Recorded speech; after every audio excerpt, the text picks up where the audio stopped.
Good morning, happy Friday focus. Today is the 30th of July.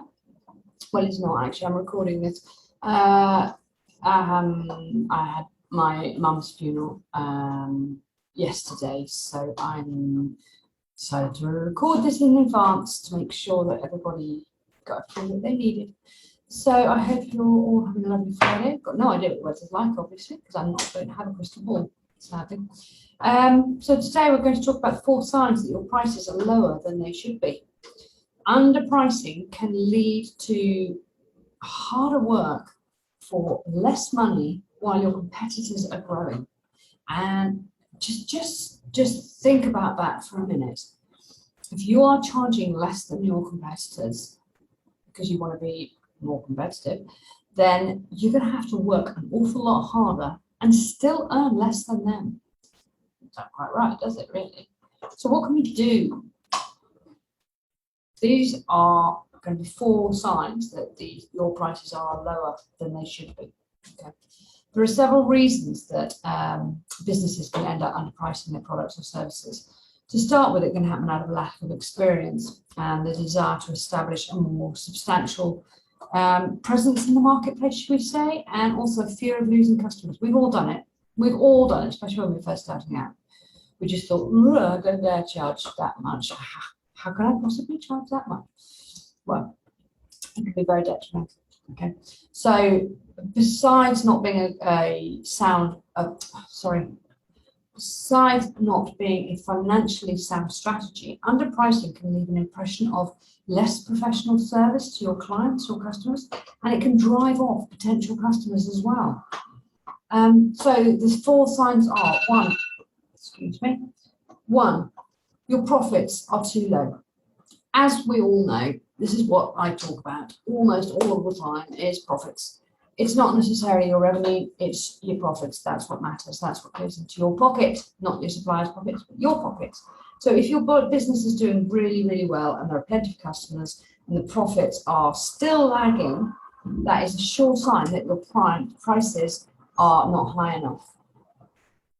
Running a business isn't free, as we all know. Materials, accounting, other necessities, subscriptions, etc., all come at a cost. Besides, your work has a price, and hours invested should not leave you struggling for profits. It's not right, and it's even as I say, even if your business is doing really, really well, but your profits are still lagging, then you know that your prices are too low. If you can't afford to employ more people or get better resources or outsource more or whatever, okay, there's no question your profits are not in sync with the amount of work that you're doing. Sign number 2 is customers never try to bargain. So when you're doing a proposal for your clients or your customers, and you send out your proposal to them or your quote to them, if that's what you do, or if you have products that you sell online or even in bricks and mortar, if we were ever allowed to do that again. If people don't haggle for those profits, if they don't ask you for some sort of discount or say, "Cool, that's a bit much more than I was expecting," or whatever, then you know that your prices aren't right.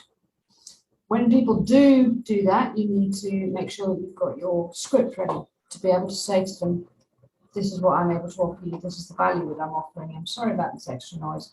Our new office is right behind Waitrose supermarket, and they are moving all their trolleys everywhere today." Sorry. If your clients aren't trying to bargain, then that's a very sure sign that your prices aren't high enough. So when you've got loads and loads of paying customers and several of those are trying to bargain, then you know that your pricing is actually on track. Doesn't mean everybody's going to start to bargain. It just means some are.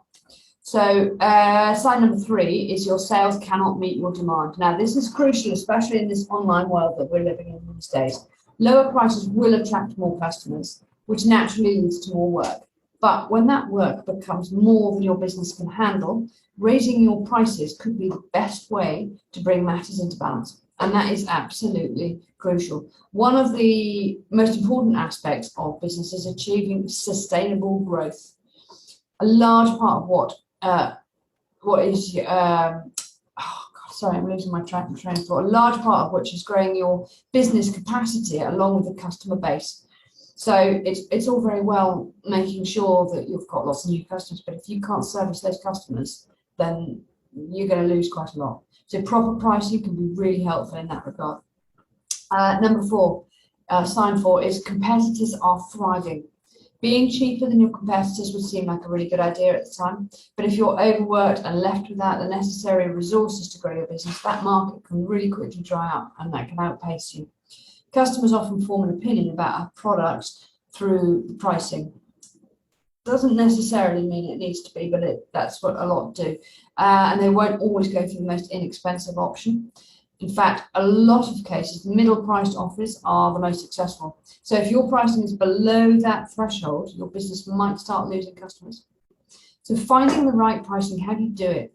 Finding that middle ground. This is the key, is finding that middle ground between being too cheap and too expensive. And that takes experience. It takes careful consideration. It's not just a question of seeing where your break-even point is, which is absolutely crucial. Do you know, I need to find another word than crucial, because I use crucial an awful lot. But it's really, really important that we do work out what our break-even point is, which is one of the things that I do with all of my clients. Once we work out what the break-even point is for each product, not just for the business as a whole, then what we start to do then is work out how we can increase the profit on that. Because anything after that break-even point, a break-even point, in case you're not aware of it, is that spot where your income is, how do I explain it in normal terms, where your income is the same as your expenses. So you're not making a profit, but anything after that isn't going to cost you any more, so it's just starting to make you a profit. That's the crucial bit that we need to think about. So finding that middle ground between being too cheap and too expensive takes experience, as I say. Devote your attention, in my opinion, to finding the best price range for your offer. Have a look online, see what other people are offering. Obviously, if your service is different for other people's, then you're already onto a winner. But if you can do this and you can get your pricing right, you'll see your business grow and you become more competitive in the market. But also, if you're offering a service, you will be in the position to be able to say no to clients. And that is so, so important, because if that client is not the right client for you or customer, if that client or customer doesn't gel with you, doesn't feel quite right, then don't take them on. Because you don't need to take them on, because you've increased your prices enough so that you're making enough of a profit so that you don't have to think about that. So that gives you guys something to think about today. I hope you have a lovely weekend. I will see you next Friday. I don't know what it is. I think it's about 6, live and raring to go. Speak to you soon. Have a lovely weekend. Bye.